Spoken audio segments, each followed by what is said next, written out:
words that he used on you, what effect did he have on those actions that you took? Yes, it became a self-fulfilling prophecy because Mhm. I believed him. I believed Yeah, my father. He was my first teacher. I loved my dad. Even though he was violent, I believed every word that he said. And I remember a couple incidences where um, the the words that he gave me became a doorway to how my life went. When I was 13 years old, my father accused me of having sex. He called me very derogatory names that are connected to that.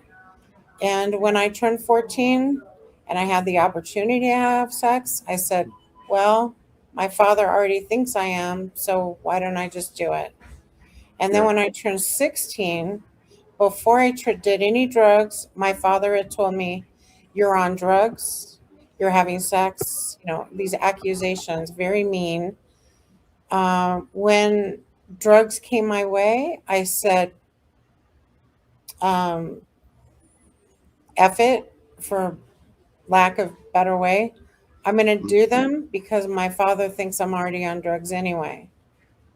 When Wow. I was an adult, um, at the age of 37, when I actually was in the crux of sex and cocaine addiction, I I just kept pushing it higher and higher.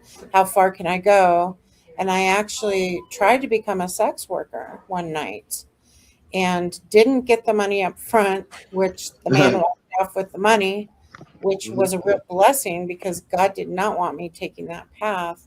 But when I did that, I said, this was my destiny. My God, sorry, this was my destiny. My father already told me that this was what I was. So I believe it's very, very important to be loving and kind to your children and to focus on the positive and to not accuse them of doing things that you don't know for sure. Because later on down the road, they might, that might be a self fulfilling prophecy because they believe what you say. Yeah, yeah. That was the point I was trying to make, because Yeah. sometimes when we hear something over and over again playing on our mind, we tend to believe it and act that way. So that's what I was trying to get